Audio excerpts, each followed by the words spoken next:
Syederalun Bayangkari Satreskrim Polres Sabang membagikan takjil kepada masyarakat yang melintas di Jalan Yosudarso, Simpang Garuda Sabang, Minggu 17 April 2022. Pembagian ratusan takjil untuk pengguna jalan itu disambut antusias oleh masyarakat.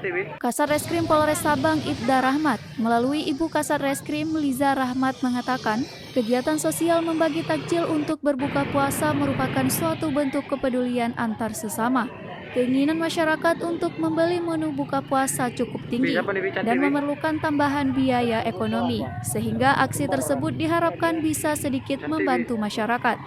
Pembagian takjil dihadiri KBO Reskrim Polres Sabang Ibda Rizal Bahanur, personel Satreskrim dan Bayangkari Satreskrim Polres Sabang.